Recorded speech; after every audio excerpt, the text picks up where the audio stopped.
प्राचीन समय की बात है। श्री विष्णु की कृपा प्राप्त करके देवताओं ने राक्षसों का संहार आरंभ कर दिया। वे जहाँ भी राक्षस देखते उनका वध कर डालते। राक्षस कुल में ऐसा कोई भी परम शक्तिशाली और वीर राक्षस नहीं बचा था जिसके नेतृत्व में वे देवताओं का सामना कर पाते।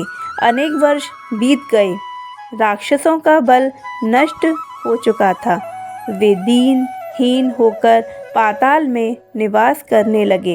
यक्षराज माल्यवान यह सब देखकर खून के घूंट पीता रहा।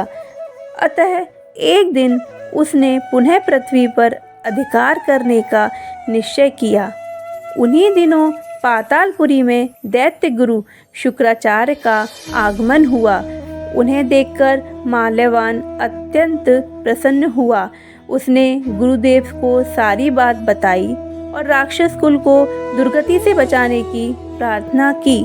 दैत्य गुरु शुक्राचार्य बोले, माल्यवान, राक्षस कुल का बल, ऐश्वर्य और प्रभाव तभी बढ़ सकता है जब कोई महान तपस्वी और परम शक्तिशाली राक्षस उसका नेतृत्व करे। इस समय पृथ्वी पर महर्षि पुलस्त्य के पुत्र वृषवा मुनि परम तपस्वी और तेजस्वी हैं। तो तुम अपनी पुत्री निक्षा का विवाह उनके साथ कर दो। उनके प्रभाव से निक्षा को एक अद्वितीय पुत्र प्राप्त होगा जो तीनों लोकों में राक्षस जाति का प्रभाव बढ़ाएगा।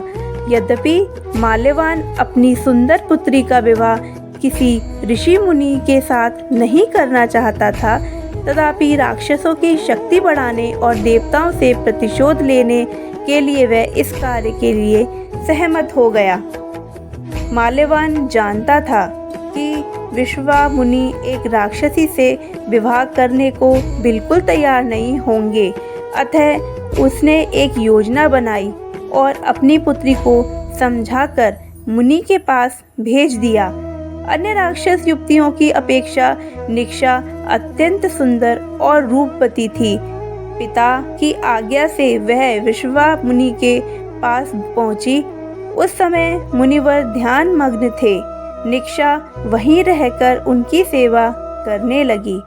कुछ समय बाद जब विश्वा मुनि समाधि से जागे तो सामने निक्षा को देखा। वह उनकी सेवा कर रही थी। उन्होंने प्रसन्न होकर निक्षा से इच्छित वर मांगने को कहा।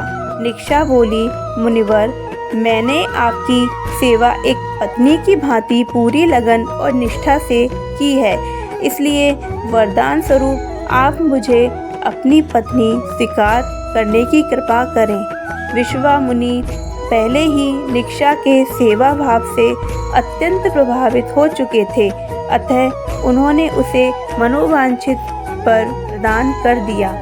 कुछ समय बाद निक्षा ने एक पुत्र को जन्म दिया। विश्वा मुनि से उसके भविष्य के विषय में पूछा।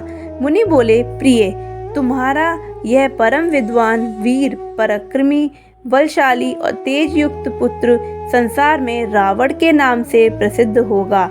इसके पराक्रम का डंका समस्त लोकों में बजेगा।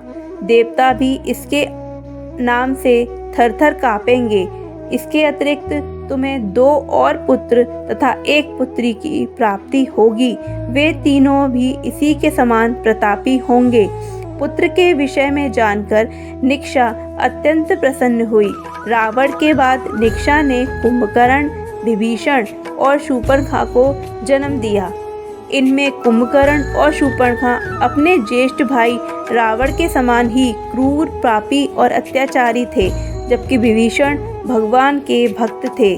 इस प्रकार माल्यवान की योजना कारगर हो गई।